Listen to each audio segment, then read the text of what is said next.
Bismillahirrahmanirrahim. Assalamualaikum warahmatullahi wabarakatuh. Waalaikumsalam warahmatullahi wabarakatuh. Perkenalkan, nama saya Andi Muhammad Saiman dari Prodi Pendidikan Sejarah Angkatan 2020, Fakultas Ilmu Sosial dan Hukum. Mahasiswa Universitas Negeri Makassar. Pada kesempatan kali ini saya akan mewawancarai seorang pengusaha atau wirausaha dengan tema bagaimana cara berwirausaha yang baik dan benar. Langsung saja, atas nama siapa Pak? Atas nama Pak Uspa Haji Udin, beralamat di Desa Bulo-Bulo, Kecamatan Bulukumba, Kabupaten Bulukumba. Langsung saja pertanyaannya itu awal berdirinya usaha di sini Pak. Berdirinya memulai usaha sekitar 12 tahun yang lalu. Jadi sekitar 2009.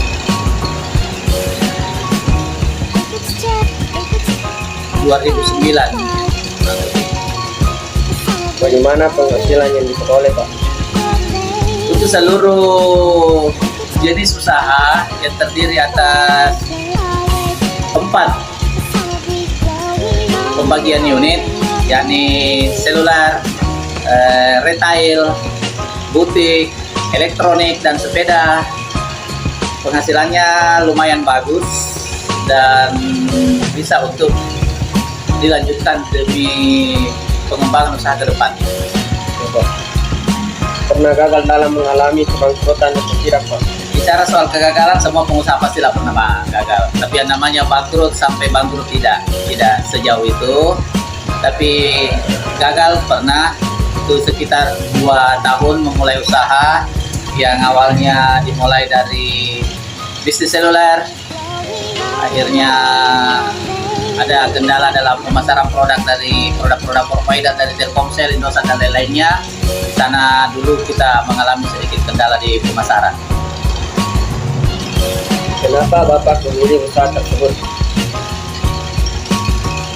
Bicara soal industri seluler, itu kan dimulai dari tahun 98 lah, tapi di kampung sini, daerah sini kan memulainya itu sekitar 2000, ramainya itu sekitar tahun 2005 ke atas.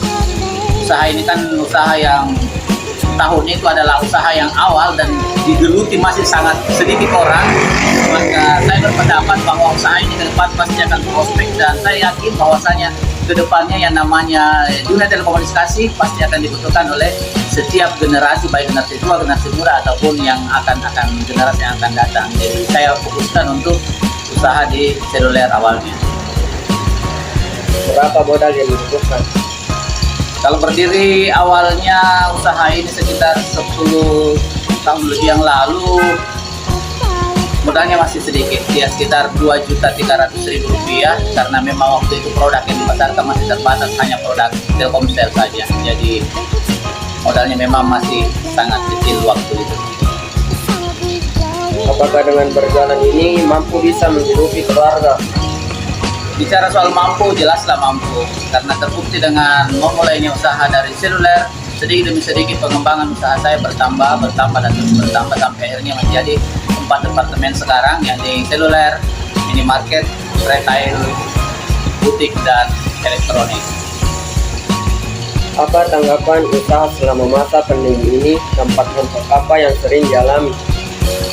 1,5 tahun atau hampir 2 tahun pandemi ini memanglah sebuah tantangan yang begitu berat dan begitu besar untuk kita hadapi ke depannya, di mana daya beli masyarakat begitu terpukul. Orang yang biasanya dapat penghasilan tiba-tiba tidak punya penghasilan lagi, otomatis daya beli mereka tidak ada. Tantangannya kita mesti kreatif, mesti inovatif untuk memasarkan produk-produk yang ada, apakah melalui pemasaran langsung ataupun pemasaran online yang bisa dijangkau di kalangan, khususnya di kalangan anak muda yang sudah hampir sekian 70% lah yang menggunakan yang namanya Android. Mereka biasanya mengunduh aplikasi-aplikasi yang bisa kita pasarkan produk-produk kita. Ya baik. Dan terakhir, bagaimana harapan Bapak untuk anak muda seperti kita yang mau berwirausaha? Tentunya harapan yang terbesar adalah harapan yang ada di pundak anak muda zaman sekarang, yakni bagaimana mereka bisa menciptakan lapangan kerja di tengah kompetitif atau persaingan yang begitu ketat. Saya sarankan yang namanya pemuda-pemuda sebaiknya berusaha lah dan berani untuk senantiasa menciptakan lapangan kerja. Kenapa? Karena kalau kita menciptakan lapangan kerja, otomatis kita hidup merdeka dan kita bisa menentukan usaha apa yang cocok, usaha apa yang pas untuk kita bisa lakoni, dan usaha apa yang kemungkinan bisa menguntungkan. Di lain pihak, kalau kita mencari yang namanya mencari pekerjaan, pastilah saingan terlalu banyak, kompetensinya juga terlalu tinggi. Jadi saran saya, anak muda sekarang harus membekali dirinya dengan keterampilan, harus membekali dirinya dengan skill yang mumpuni demi menghadapi tantangan yang akan lebih parah dan lebih ketat di masa-masa yang akan datang. Saya kira begitu. Ya, mungkin itu saja dari pertanyaan Dewi Rausa. Saya akhiri dengan ucapan wabillahi taufiq wal hidayah. Assalamualaikum warahmatullahi wabarakatuh. Waalaikumsalam warahmatullahi wabarakatuh.